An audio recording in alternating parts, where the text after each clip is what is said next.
right now. Pittsburgh's best sports show is about to begin. Call us or tweet us. We've got things to talk about on the Ireland Contracting Nightly Sports Call. All right, thanks a lot, Megan, and thank you for tuning in to the Ireland Contracting Nightly Sports Call. Rich Walsh. I'll be joined by Andrew Fillipponi in a matter of moments over to 93.7 The Fan Cam, and we do have a lot to talk about, especially the battling Buccos. And, baseball lost a legend here tonight, 93 years old, Willie Mays. Maybe, I would say arguably the best player to ever do it, the best player to ever play the game. I wasn't around to see him play, but I also saw highlights, and you just know the name Willie Mays. It's like Babe Ruth. It's in the same category. And if you were going to do an all-time outfield, there's no question Willie Mays would be a part of it. Yeah, I mean, post-integration, so once the color barrier was broken down with Jackie Robinson, among guys who played in baseball when we allowed for all people to play and there was no discrimination or anything like that, this is the guy, these highlights right now you're seeing on KDKA+, he was the best to do it. There's no drug allegations here. It's not like you have to put an asterisk next to what he did like Bonds or any of the guys that have played in the last 30 years of baseball.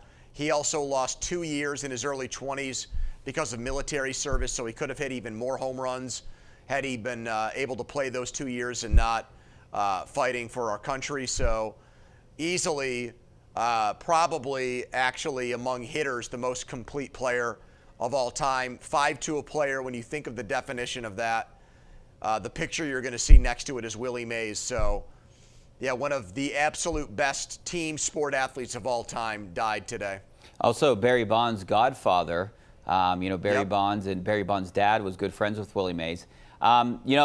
What is your all-time, since we're on this topic, what is your all-time outfield? I mean, I think this is always a good debate. I always have Willie Mays in it. I like Mickey Mantle. You got to maybe say Hank Aaron. I know a lot of people around here want to put Roberto Clemente, maybe even guys like Ken Griffey Jr. Do you put Barry Bonds out there? There's so many great outfielders. Who would be your top three? Yeah, it's Mays, Bonds, and Aaron. The fourth guy would be Stan Musial. The fifth guy would probably be Mickey Mantle. That would be my list. Among guys, more my lifetime or more in our lifetime of watching baseball, Richie, I think at that point you'd have to bring Griffey into the conversation, even though injuries hurt him later in his career. I think he would garner big-time attention with Bonds. And then the third guy, there's a number of people in the last 30 or 40 years you could pick from to be that third guy on the team, maybe Ricky Henderson. Yeah. I look at Willie Mays go year by year. I mean, he's probably got, if you look at Hall of Fame seasons where he led the league in a category, was either a prolific home run hitter or high average in the batting crown race, driving in runs, playing Gold Glove defense. He played until he was 42 years old, and I would say among those 20-plus seasons in baseball, he had about 10 or 12 just MVP caliber seasons. He's one of the best of all time. Yeah, no question about it, and he's definitely a part of the all-time great outfield. I think he's maybe the best player that has ever played the game. All right, we can continue our conversation about Willie Mays, take phone calls, but we'll also talk about the Buccos. They needed a Willie Mays-type player out there today because they couldn't get the hits. Again, only 4 hits. Another wasted starting pitching performance, in my opinion, Pony. This lineup is just not good enough. It's second to the bottom of the National League in OPS. They strike out way too much. There are too many holes. There are 2 outfield holes, if you think about it, other than Brian Reynolds. Sawinski is not hit this year. You've got Michael A. Taylor, who was picked up late for defense. He is not hit at all after he hit 20 home runs last year with the Nationals. Connor Joe has cooled off considerably in the month of June. He's had a down month, even though overall he's still been one of their better players. No offense from the catcher position. Ke'Bryan Hayes has no power whatsoever. He looks like he's still injured, like that back thing is bothering him because his defense, his fielding has not been up to snuff either. So their pitching is good enough. Outside of the Dodgers and Phillies, they've gotten the best pitching in baseball, and it looks like they're going to waste it if they continue to trot out this lineup. They need to make moves here in the next month or so if they're going to give themselves a chance to make the playoffs, Richie. And, Pony, I think they need to do it sooner rather than later. I don't think they can afford to wait to the trade deadline. They need to stay in this. Yeah. Well, luckily for them, it's not really a great third wild card race. You've got teams that are under 500 that are in it. If you're 3 or 4 games under 500, you're still right in the thick of it. So you don't need to transform yourself into a great team. You just need to be an average team. And to get to average, their hitting needs to be considerably better. I know guys like McCutchen and Reynolds have done much better lately. Gonzalez has been fantastic since he got called up. But it's a 9-man lineup, not a 3-man lineup. And there are too many easy outs in this Pirate lineup right now. Yeah, right now out of the 10 teams that are vying for those 3 wild card spots, 8 of those teams are under 500. It's amazing. All right, we got to take a break. Back with your phone calls coming up next. Stay right there.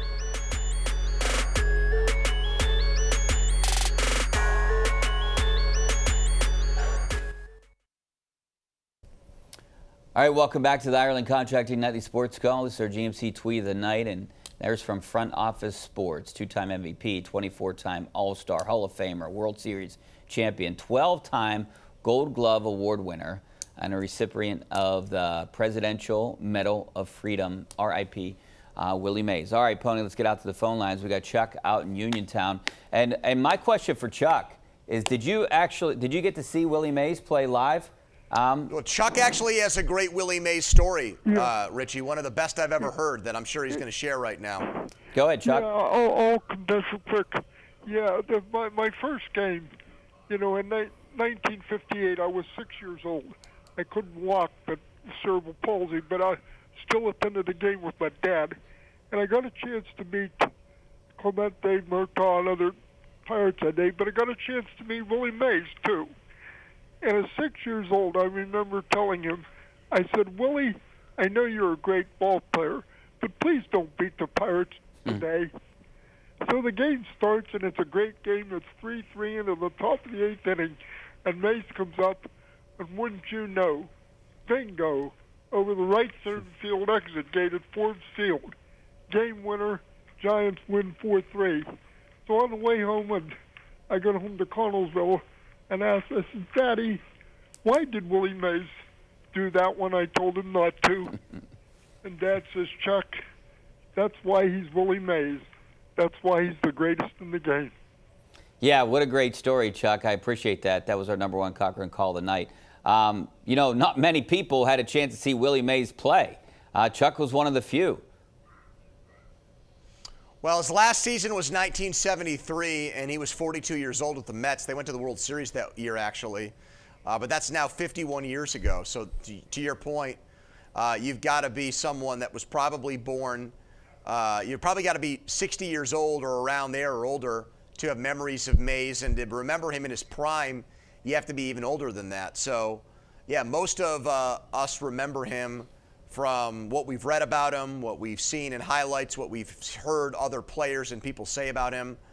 It was a different time back then, too. I mean, even in his prime years, these games were not everywhere. You could not watch many games. You were subjected to Saturday afternoon baseball once a week, and then the playoffs and the World Series on TV. So even the guys who were old enough to remember watching Mays play, you either had to go to see him play in person at Forbes Field, Three Rivers, or you had to, keep your fingers crossed that his game was on once a week, Richie, back in the day. It's not like today where you can subscribe to a package and you get every game every night.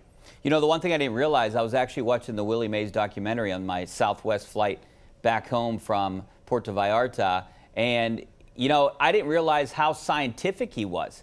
He really broke it all down. I mean, he was into analytics before there really were analytics. See, I've not seen that documentary. Would you recommend it? Was it good? Was it Good. outstanding? Was he involved in it? I think they interviewed him a couple years ago. It was a good documentary. I would definitely watch it, especially now. Let's go out to John in Canonsburg. How you doing, John? Good. Hi, Rich. Hi, Andrew. Hey. Hey. I'm 70 years old, but I got to see Willie Mays in around 1964, and I remember in between innings, the right fielder, would throw to the center fielder. They're kind of warming up there. But, I seen Willie Mays.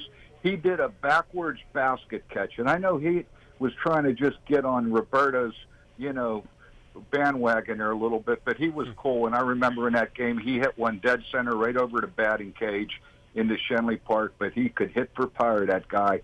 I just wanted to tell you guys that. No big deal. Have a good day, fellas. I appreciate it, John. I mean, he was famous for that basket catch. Even he wasn't showing off. That's how he caught the ball a lot. One thing, he brought up a point about catching balls with his outfielders. He was almost like a coach, and I found this out through the documentary, where if a guy was out of position in the outfield, he would get him benched the next game. So really? They talked about it a little bit. So not only was he the best player on the team, but he was basically the coach too, telling guys what to do. All right, let's go out to David. We don't have any of that accountability now with the Pirates, Richie. You make a bad base running mistake or you screw up and you're right back out there the next night. All right, let's go out to David in Washington. How you doing, David? Great, guys. Hey, listen, first of all, not that you need credit for me. I give both of you credit for spending the time you have on Willie Mays tonight, and that's great. And the thing that struck me with him, because I am in my 60s, Roberto Clemente, Willie Mays, and Hank Aaron, I'm hard-pressed to think of three major leaguers that were more proud to be major leaguers. And not only how they carried themselves on the field, how they promoted the game.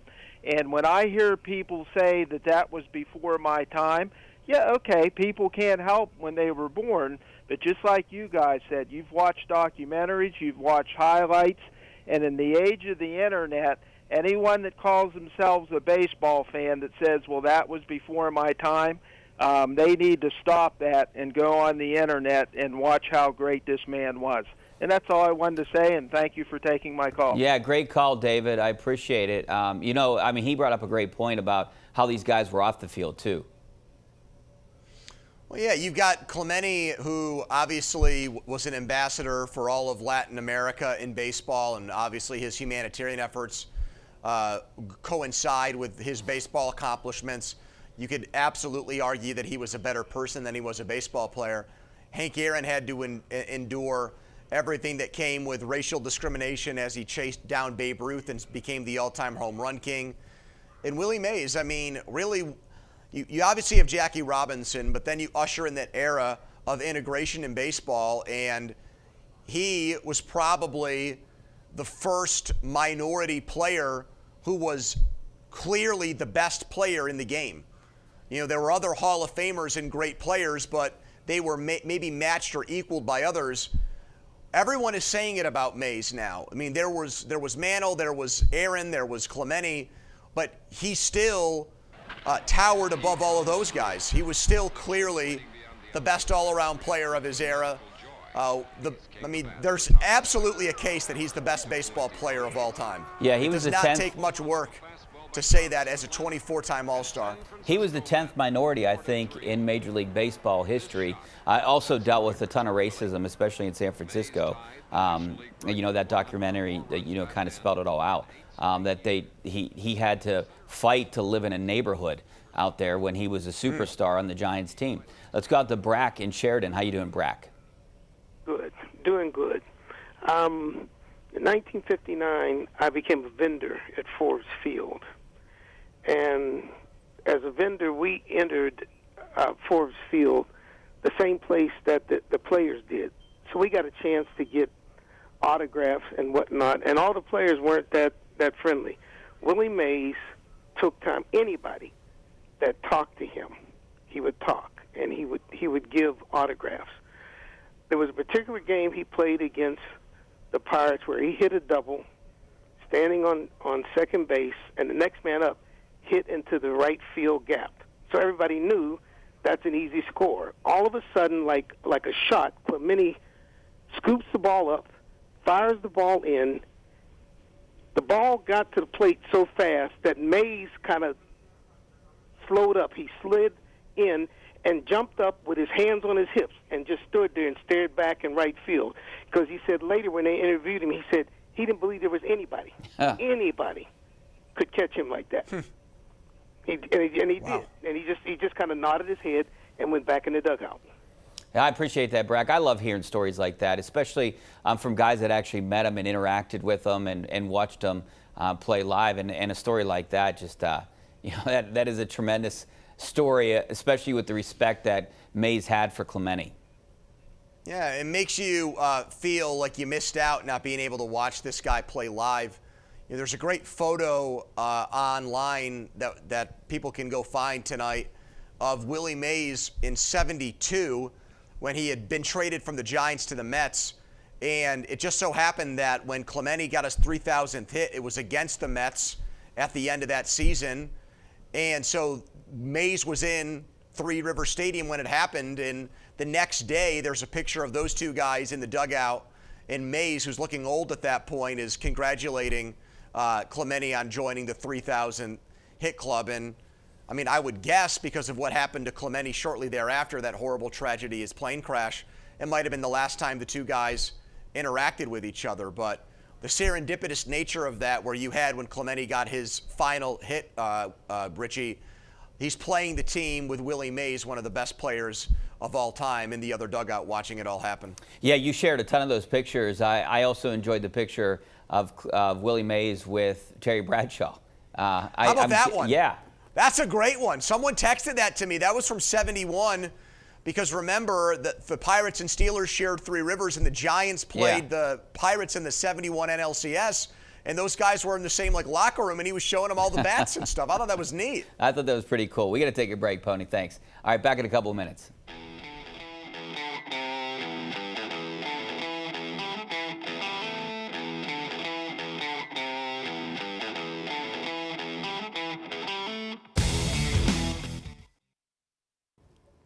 All right, now it's time to bring in Megan Schiller to find out what's coming up on KDKA News at 11. Megan? Hey, Rich. Tonight we're learning a lot of new details about a deadly shooting that started with a fight all over a parking spot. Plus, we're tracking how many people are still without power after last night's storms and intense heat. And KDKA First Alert meteorologist Ray Petlin is tracking the temperatures for the rest of the week. It is all ahead at 11. I'll see you then. All right. See you, Megan. See you in a couple of minutes. Hey, Pony, we didn't have a lot of time to talk about one of the bigger stories today, maybe one of the under-the-radar stories, Denzel Mims getting cut. What does that mean, you think? You only have about 30 seconds to talk about it, but it frees up a roster spot. What do you think? You got the eyeball emojis out tonight, Richie? I don't know. I feel like something might happen. So do I, but do you know something you're not telling me right now? Do you got inside info? No, I don't have any inside info right now. I'm going to work on it tomorrow. We only have 10 seconds, but hopefully we have some news tomorrow, right? Something's going to happen, hopefully. See you next week, Pony, and hopefully we see you guys on KDKA News in a couple minutes.